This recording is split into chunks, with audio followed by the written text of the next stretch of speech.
4장 1절부터 9절 말씀입니다. 출애굽기 4장 1절로 9절입니다. 제가 1절 말씀 먼저 읽겠습니다. 모세가 대답하여 이르되 그러나 그들이 나를 믿지 아니하며 내 말을 듣지 아니하고 이르기를 여호와께서 내게 나타나지 아니하셨다 하리이다.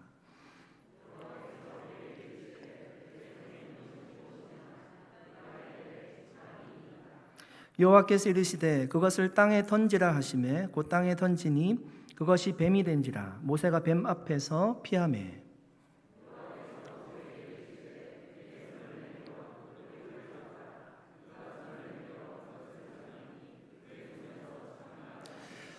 이는 그들에게 그들의 조상의 하나님 곧 아브라함의 하나님, 이삭의 하나님, 야곱의 하나님 여호와가 내게 나타난 줄을 믿게 하려 함이라 하시고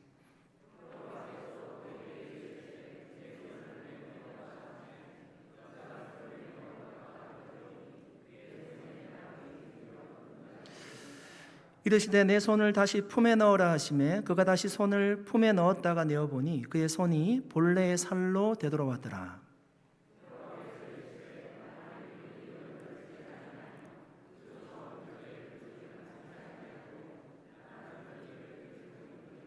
함께 읽겠습니다. 그들이 이두 이적을 믿지 아니하며 내 말을 듣지 아니하거든 너는 나일 강물을 조금 떠다가 땅에 부으라. 내가 떠온 나일 강물이 땅에서 피가 되리라. 아멘. 잠시 기도하겠습니다. 하나님 아버지, 이 시간 말씀을 나눌 때 성령님께서 우리에게 감동하심으로 말씀의 깨달음과 은혜를 부어 주시옵소서. 감사드리며 예수님의 이름으로 기도드립니다. 아멘. 여러분, 하나님이 미디안 광야에서 양을 치고 있던 모세를 부르셨습니다. 떨기나무 불꽃 가운데 나무에 불이 붙었는데 불이 타지 않는 나무, 신기한 나무를 보면서 하나님이 모세를 부르십니다. 모세야, 모세야. 여러분, 그때 모세는 뭐 하나 내세울 것 없는 노년의 80의 나이가 된 모세의 모습입니다. 그 모세에게 애굽으로 내려가서 내 백성 이스라엘 자손들을 이끌어내라고 하나님이 말씀하십니다. 내가 너와 반드시 함께 하실 것이라고 하나님께서 모세에게 약속해 주셨습니다. 그 말씀을 듣고 모세가 이렇게 얘기합니다. 내가 누구이기에? 하나님, 내가 누구이기에 바로 앞에 서서 말을 하고 이스라엘 자손들을 이끌어내겠습니까? 모세가 자신을 보았을 것입니다. 자기의 모습이요, 너무나 초라한 모습입니다. 연약한 모습이고 무엇 하나 제대로 할 수 없을 듯한 모습입니다. 그 모습으로 애굽 최대의 왕인 바로 앞에 가서 내가 어떻게 얘기하겠습니까? 그래서 하나님께 질문합니다. 하나님, 내가 이스라엘 백성들에게 가서 하나님이 나를 보내셨다라고 얘기를 하고 싶은데 사람들이 물을 겁니다. 그분이 누구인지, 그 이름이 무엇인지 물을 텐데 제가 어떻게 대답할까요? 하나님이 모세에게 말씀하십니다. 나는 스스로 있는 자이니라. 하나님은 처음부터 계신 분이시고 전능하신 분이란 말씀입니다. 그 하나님의 자신을 보냈노라고 얘기하라는 것입니다. 아브라함의 하나님, 이삭의 하나님, 야곱의 하나님, 모세를 부르셨던, 약속하셨던 하나님, 그 조상의 하나님이 가나안 땅으로 인도해 주시겠다고 말씀하신 그 하나님이 나를 너희에게 보냈노라고 얘기하라고 말씀하십니다. 여러분, 모세가 하나님의 이 얘기를 듣고 어떻게 반응했을까요? 오늘 본문 1절 말씀인데요. 같이 한번 읽어보겠습니다. 본문 1절 말씀 같이 읽겠습니다. 시작. 모세가 대답하여 이르되 그러나 그들이 나를 믿지 아니하며 내 말을 듣지 아니하고 이르기를 여호와께서 내게 나타나지 아니하셨다 하리이다. 여러분, 이스라엘 사람들이 내 말을 듣지도 않고 내 말을 믿지도 않을 거라고 모세가 하나님께 얘기하고 있습니다. 여러분, 모세는 왜 그렇게 미루어 짐작하고 있을까요? 모세는 이런 과거의 기억을 가지고 있습니다. 이스라엘 사람들이 모세의 말을 배척했습니다. 두 명의 히브리 사람이 싸울 때 모세가 중재자 역할을 했습니다. 그런데 그들이 모세에게 얘기하죠. 당신이 누군데 우리의 재판관이 되려고 하느냐. 모세는 그때 자신의 힘으로 이스라엘 백성들을 구원해내려고 하는 마음이 있었습니다. 그러나 사람들이 모세의 말을 배척하고 믿지 않았습니다. 이런 기억 때문인지 자신이 그들에게 가서 하나님이 나를 보냈노라고 얘기를 해도 그들이 내 말을 믿지 않을 겁니다. 듣지 않을 겁니다. 여러분, 이스라엘 백성들이 애굽에서 400년 동안 지금 종살이하고 있습니다. 그 400년 동안 종살이하는 가운데 여러분, 하나님께서 이스라엘 백성들에게 말씀하신 적이 있을까요? 성경은요, 야곱이 가족들을 이끌고 애굽으로 내려가서 고센 땅에 정착을 하고요.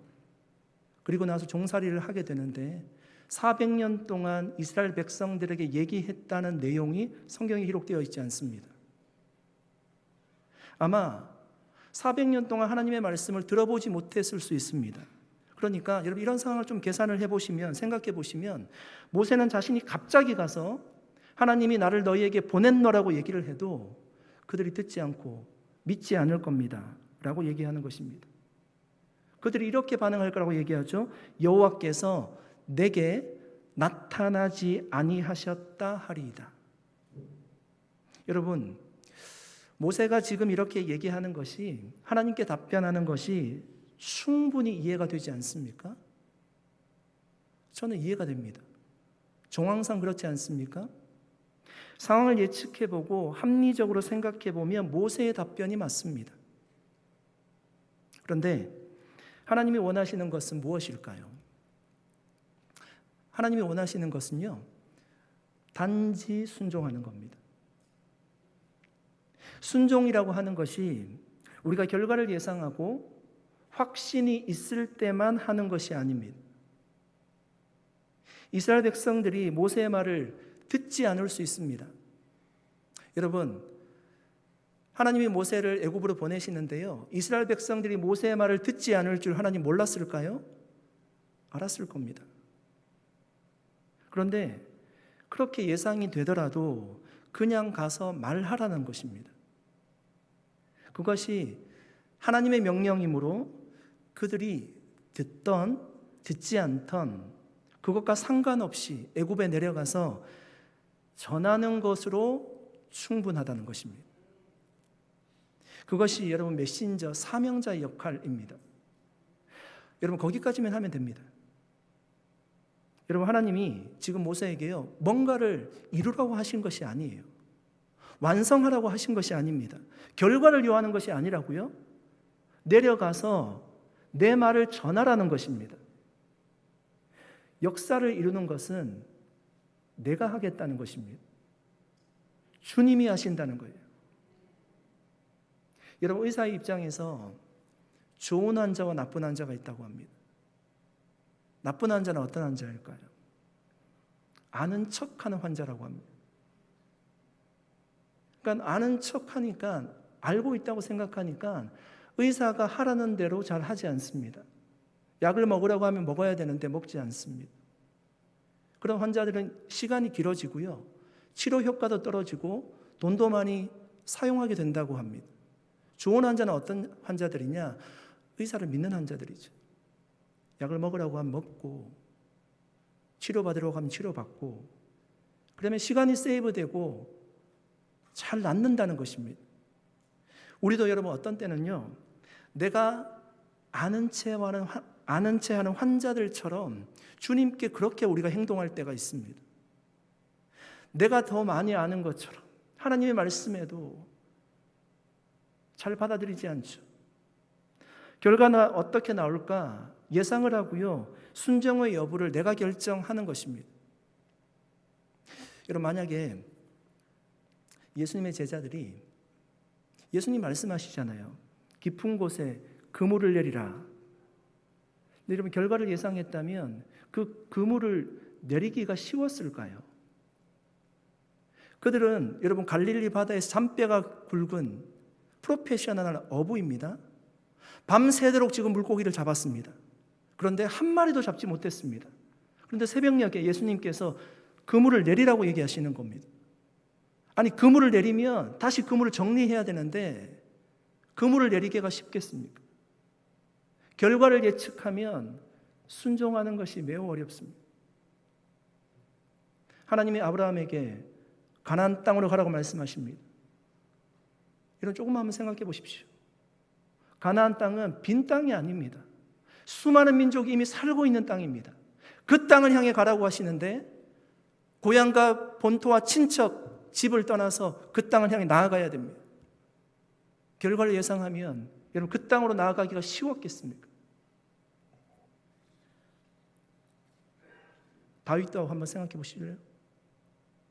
다윗이 골리앗과 맞서고 싸우고 있습니다. 골리앗이 거인이었습니다. 무기는 최신식 무기를 가지고 있습니다. 자신과 상대되지 않는 사람입니다. 그 결과를 예측하면 다윗이 전쟁터에 나아가서 그와 싸울 수가 있겠습니까? 다니엘의 세 친구가 여러분 결과를 예상하면 신앙을 지키고 풀무물에 들어가기까지 순종할 수가 있었겠습니까? 사랑하는 성도 여러분, 하나님이 우리에게 원하시는 것은요, 단지 순종인 줄 믿습니다.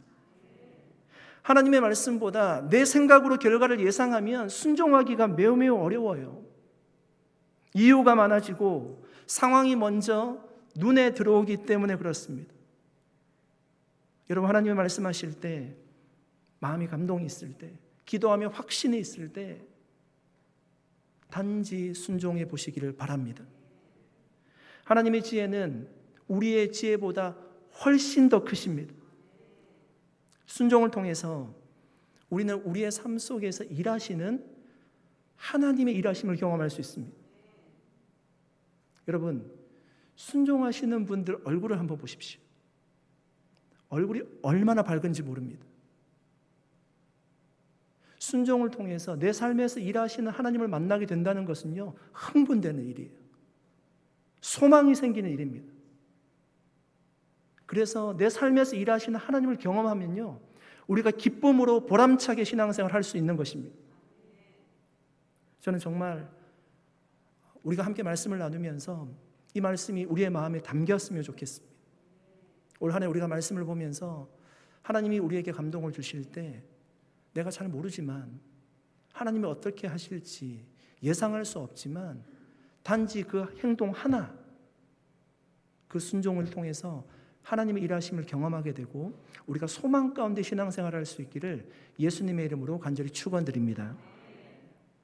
하나님께서 이런 부정적인 결과를 예상하는 모세를 다시금 설득하십니다. 2절에서 4절 말씀입니다. 여호와께서 그에게 이르시되 내 손에 있는 것이 무엇이냐? 그가 이르되 지팡이니이다. 여호와께서 이르시되 그것을 땅에 던지라 하시매 곧 땅에 던지니 그것이 뱀이 된지라. 모세가 뱀 앞에서 피하매 여호와께서 모세에게 이르시되 내 손을 내밀어 그 꼬리를 잡으라. 그가 손을 내밀어 그것을 잡으니 그의 손에서 지팡이가 된지라. 여러분, 하나님의 모세에게 질문하시지요. 내 손에 있는 것이 무엇이냐? 여러분, 지금 모세의 손에 있는 것이 무엇입니까? 지팡이입니다. 지팡이. 여러분, 그 지팡이는 모세가 40년 동안 미디안 광야에서 양떼를 치면서 사용했던 지팡이입니다. 아주 익숙한 지팡이이죠. 하나님이 그 지팡이를 땅에 던지라고 얘기하십니다. 그 지팡이는요, 모세에게는 아주 소중한 지팡이에요. 근데 모세가 그 지팡이를 땅에 던질 때 어떤 일이 일어났습니까? 그 지팡이가 뱀이 되었습니다. 자신의 눈앞에서 놀라운 일이 일어났습니다. 여러분, 왜 지팡이가 뱀으로 변했을까요? 뱀이 상징하는 것이 있습니다. 뱀은 무엇을 상징합니까? 성경에는 뱀을 보통 사단으로 상징하죠. 에덴 동산의 아담과 하와가 사단에 의해서 유혹을 받습니다. 그런데 그 사단이 뱀을 통해서 역사했습니다. 여기서 말하는 뱀은 누구를 얘기할까요? 뱀은 사단의 종노릇하고 있는 하나님의 백성을 핍박하는 애굽을 상징합니다. 여러분, 실제로 고대 애굽에서는 뱀을 숭배하는 풍습이 있었습니다. 성경에도 애굽을 뱀이라고 표현하고 있습니다. 예레미야 46장 22절 말씀입니다. 애굽의 소리가 뱀의 소리 같으리니. 여러분, 본문 3절 말씀에 보니까 모세가요, 지팡이를 던지고 그 뱀이 바뀌어버리니까 뱀을 보고 피하였다고 합니다. 여러분, 갑자기 나타난 뱀을 보고 피하지 않는 사람이 우리 중에 누가 있겠습니까? 그런데 여러분, 정말 모세가 피한 것은 뱀이 아니라 뱀을 상징하는 애굽이라는 것입니다. 모세에게 애굽은요, 피하고 싶은 곳이에요. 다시는 가고 싶지 않은 곳이에요. 만나고 싶지 않은 사람이 있는 곳이에요. 모세가 미디안 광야로 도망쳐 왔을 때도 여러분, 출애굽기 2장 15절 말씀에 보시면 바로의 낯을 피하여 도망쳐 왔다고 합니다. 40년이 지난 지금도 모세는 바뀌지 않고 있습니다. 애굽을 피하고 있습니다. 하나님이 뱀을 피해 도망친, 애굽을 피해 도망친 모세에게 말씀하십니다. 내 손을 내밀어 그 꼬리를 잡으라. 여러분, 뱀 잡아보셨습니까? 안 잡아보셨습니까? 저도 안 잡아봤습니다. 그런데 뱀은 보통 잡으면 어딜 잡습니까? 다 아시죠? 머리를 잡아요. 왜 머리를 잡는가 하면 머리를 잡아야지만 뱀을 통제할 수 있기 때문이에요. 그런데 하나님이 머리를 잡으라고 하지 않으시고요, 뱀의 꼬리를 잡으라고 말씀하십니다.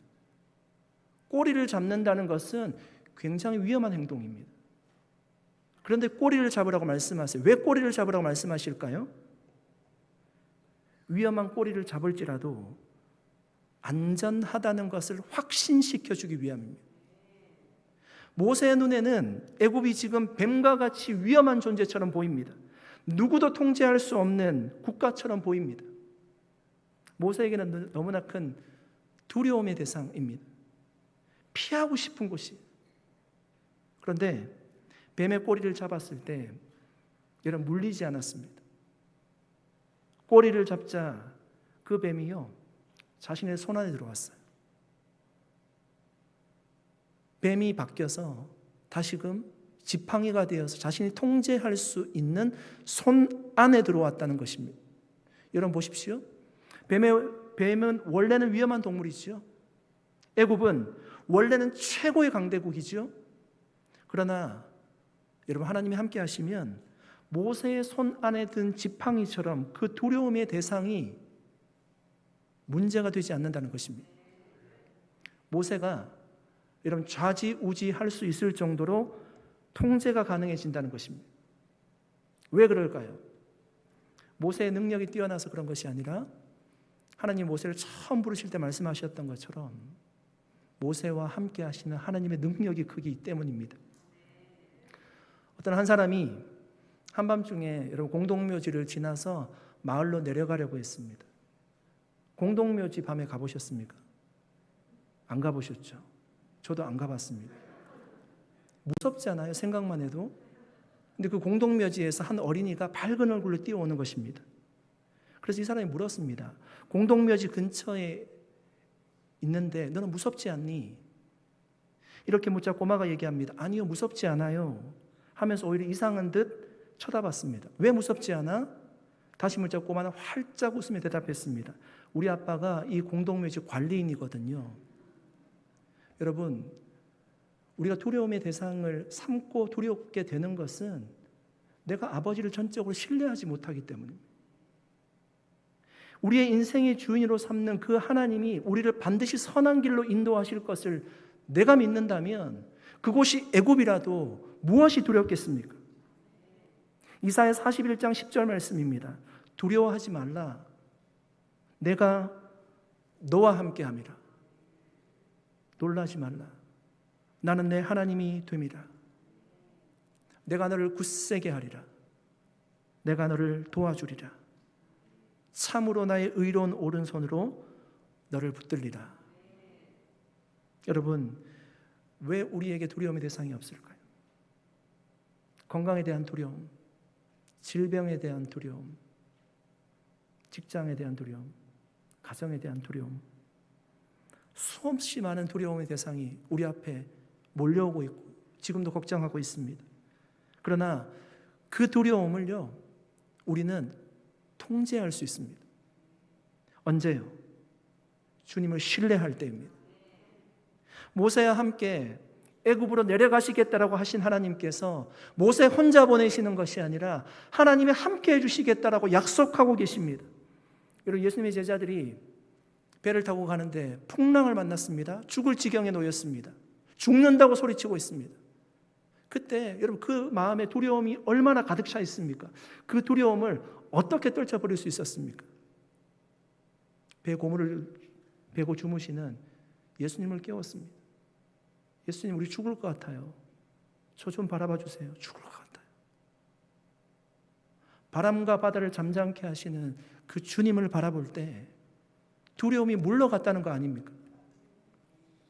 사랑하는 성도 여러분, 한 사람이 연약한 노인 모세가 허리는 구부러지고, 여러분, 백발이 성상한 모세가 세계 최강대국 애국에 내려가서 이스라엘 모든 민족들을 어떻게 데리고 나올 수 있습니까?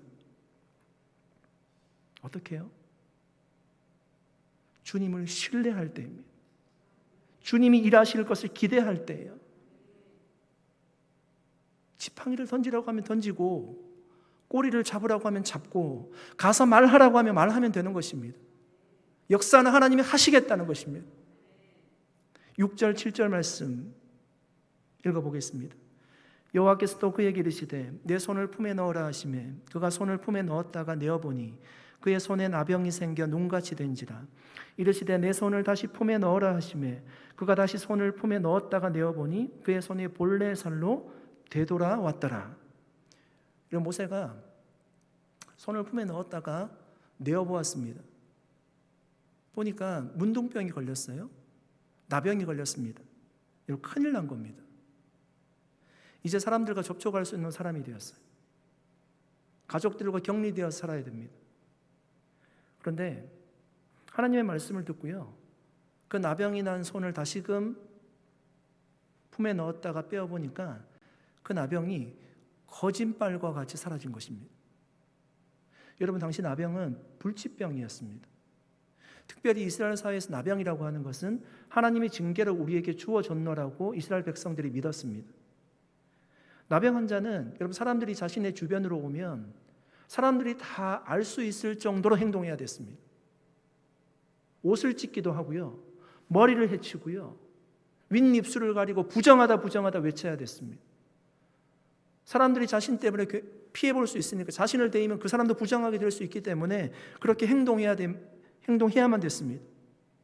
그 나병이 여러분 치유되는 것은 오직 하나님의 자비와 사랑으로만 해결된다고, 치유된다고 사람들이 믿었습니다. 아람 군대에 장관이 있는데 나아만이라는 사람이었죠. 그가 나병에 걸렸습니다. 최고의 권세를 가지고 있던 사람이니까 모든 치료를 다 해보았을 것입니다. 그런데 낫지 않는 것입니다. 자신의 집에 붙잡아온 여종 하나가 얘기하는 거죠. 이스라엘로 가면 거기가 내 나라인데 선지자를 만나면 그 나병이 나을 수 있을 것이라고. 왕에게 부탁을 하고요, 많은 병사들을 이끌고 이스라엘로 내려갑니다. 선지자를 만나려고 했는데 선지자가 만나주지 않습니다. 엘리사 선지자가 보지도 않고 요단강에 가서 몸 7번을 씻으라고 얘기합니다. 너무나 화났습니다. 아니, 아람에는 훨씬 더 좋은 강들이 많은데 내가 왜 여기서 목욕을 해야 되냐. 신하들이 부탁하죠. 나병이 나을 수만 있다면 그것보다 더한 일도 할 텐데 한번 해보시라고. 여러분, 7번 몸을 씻을 때요, 깨끗하게 되는 역사가 일어났습니다. 여러분, 요단강에 나병을 치료하는 어떤 특별한 능력이 있었을까요? 그 물에 어떤 효염이 있었을까요? 그렇지 않을 겁니다. 하나님이 치료해 주신 것입니다. 여러분, 이처럼 불치병인 나병의 치유는 하나님이 함께 해 주신다는 사인이었습니다. 모세의 손에 나병이 생기고 다시 나병이 치유되는 사건을 보면 하나님께서 너와 함께 하시고 너를 여기에 보내셨다는 것을 믿게 될 거라는 것을 하나님께서 사인으로 보여주시는 것입니다. 그래서 8절에 이렇게 말씀합니다. 여호와께서 이르시되 만일 그들이 너를 믿지 아니하며 그 처음 표적의 표징을 받지 아니하여도 나중 표적의 표징은 믿으리라. 처음 표징이 뭐였었죠? 무엇이었습니까? 지팡이를 뱀으로 만드는 이적이었습니다. 나중에 보시면 이것은 애굽의 술사들도 했습니다. 그러나 나병의 치유, 이 불치병의 치유는 하나님만 가능한 것이었습니다. 그래서 이 둘째 표징을 보면 내가 너를 보낸 것을 믿게 될 것이라고 주님 말씀하시는 것입니다. 여러분, 저는 이 본문을 묵상하면서 그런 생각을 해보았습니다. 하나님이 모세를 애굽에 보내시려고 정말 많이 노력하고 계시는구나. 하나님이 모세에게 얼마나 많은 이적을 보여주셨습니까? 그를 얼마나 지금 설득하고 계십니까? 여러분, 저는 이것이 하나님이 우리를 대하는 마음이라고 믿습니다. 하나님은 하나님의 열심으로 우리를 세워가시는 겁니다. 때로는 투덜대고 말씀을 불신하고 행함을 미루고 상황을 변명하고 믿지 못할 때도 우리를 끝까지 설득하십니다. 그것이 우리를 향한 하나님의 사랑입니다. 여러분, 하나님께서 모든 신앙의 인물들을 그렇게 하나님의 열심으로 세워오셨습니다. 여러분, 실수하고 넘어졌을 때 하나님이 그 사람을 버리셨다면 저는 단언하건대 성경의 위대한 인물들이 한 사람도 성경에 기록되지 못했을 것입니다.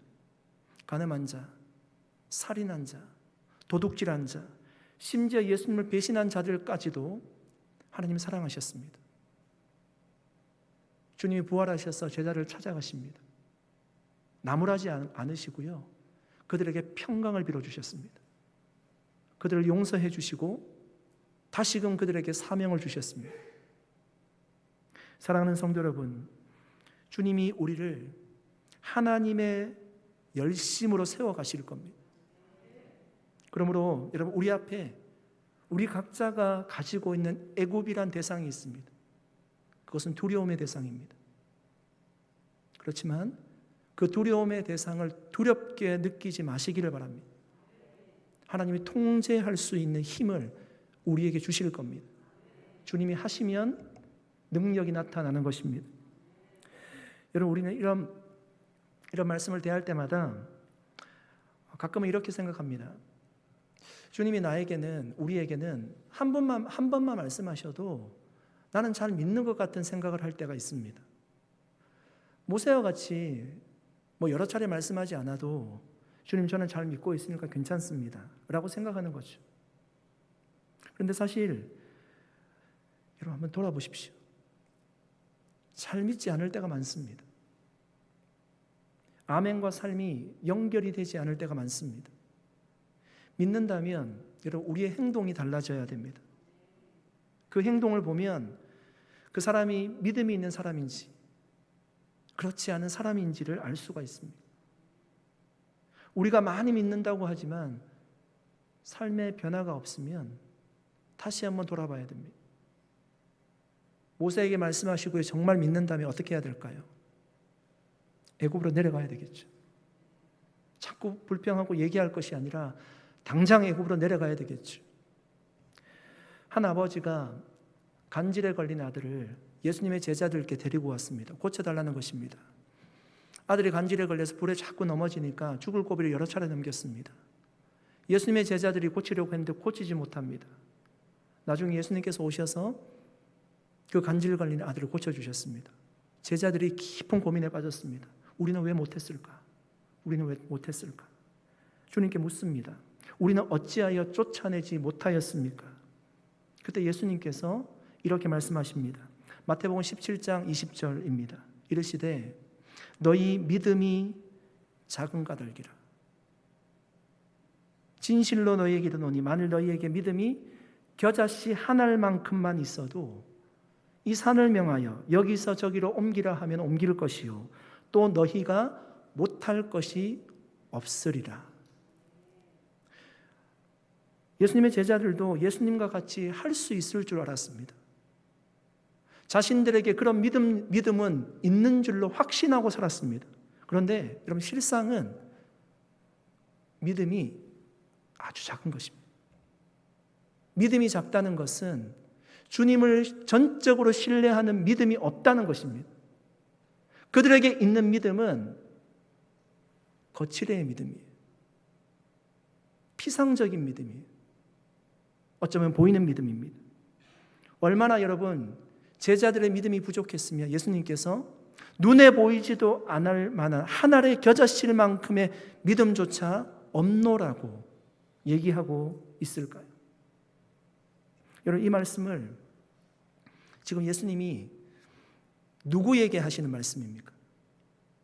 예수님과 함께 다니면서 수많은 이적을 경험하고 수많은 말씀을 듣고 3년 동안 예수님과 동거동락하며 살아가고 있는 제자들에게 하는 얘기입니다.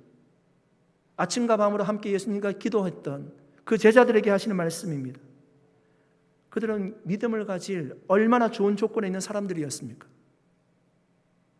그 제자들이 여러분 이 정도의 믿음밖에 없었는데 그들이 능력 있는 사도로 세워지고 쓰임받게 된 것은 어떻게 가능했을까요? 저는 오늘 본문에 하나님이 모세를 여러 차례 설득하시는 장면에서 그 해답을 찾을 수 있었습니다. 모세를 그렇게 여러분 이스라엘 백성들 인도할 지도자로 세워주신 분은 하나님이셨습니다. 동일하게 부족한 제자들, 예수님을 배신하고 떠난 제자들을 능력 있는 사도로 세워주신 분도 하나님이셨습니다. 부활하시고 주님이 그들을 찾아가시고요, 설득하시고 이적을 보여주시고 권면도 하시고 명령도 하시고 그렇게 세워주신 거죠. 제 아내가 제게 늘 하는 말이 있습니다. 나는 당신의 과거를 알아. 굉장히 무서운 말입니다. 굉장히 무서운 말입니다. 제가 여기 서 있을 사람이 아닙니다, 여러분. 어디 수소문을 하지 마시고요. 제 고등학교 친구들이 지금 제가 여기 서 있는 모습 보면 천지를 창조하듯이 놀랄 겁니다. 여러분, 저를 이렇게 만들어주신 분도 하나님이십니다. 저는 하나님이 우리 모두를 동일하게 그렇게 만들어 가시는 줄로 믿습니다. 우리 한 사람 한 사람 하나님이 그렇게 불러주셨고요, 구원해 주셨고 우리를 사랑하시고 사명을 주시고 주님의 일을 맡겨주셨습니다. 우리 누구도 그냥 예수님을 믿지 못합니다. 여러분, 죄송하지만 우리가 그 정도로 좋은 사람이 아닙니다. 성경에 표현한 것을 그대로 얘기하면 우리에게 조금의 의도 없다고 얘기합니다. 전적으로 우리는 타락한 사람이었습니다. 주님이 우리를 불러주셨어요. 예수 믿게 해주셨어요. 설득하셨습니다. 하나님의 사람으로 만들어 가셨습니다. 모세를 그렇게 세워주셨듯이 우리를 그렇게 하나님께서 사랑하시고 세워주셨다는 말씀입니다.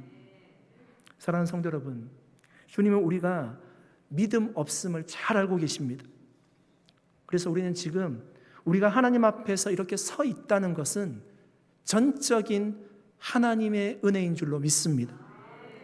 하나님의 열심으로 우리를 구원해 주시고 세워주신 것입니다. 하나님이 얼마나 여러분 모세를 향한 열심이 있는지 보십시오. 하나님께서 한 번 더 모세를 설득하십니다. 9절 말씀입니다. 그들이 이 두 이적을 믿지 아니하며 내 말을 듣지 아니하거든 너는 나일 강물을 조금 떠다가 땅에 부으라. 내가 떠온 나일 강물이 땅에서 피가 되리라. 여러분, 애굽 사람들이 나일강을 신으로 섬겼습니다. 그 나일 강물을 떠다가 멸망의 상징인 피로 바뀐다고 합니다. 땅에 부을 때. 무슨 얘기일까요? 애굽을 다스리는 신들, 애굽을 통치하는 바로가 하나님 앞에 굴복하게 될 것이라는 말씀입니다. 하나님 그렇게 보여주시는 거죠. 바로가 아무리 대단해 보여도, 여러분, 애굽의 신이 아무리 대단해 보여도 하나님의 능력에 비하면 아무것도 아닙니다. 모세는 그 사실을 믿어야 되는 것입니다. 모세를 반드시 여러분 애굽에 보내시려고 하는 하나님의 열심이 보이지 않습니까?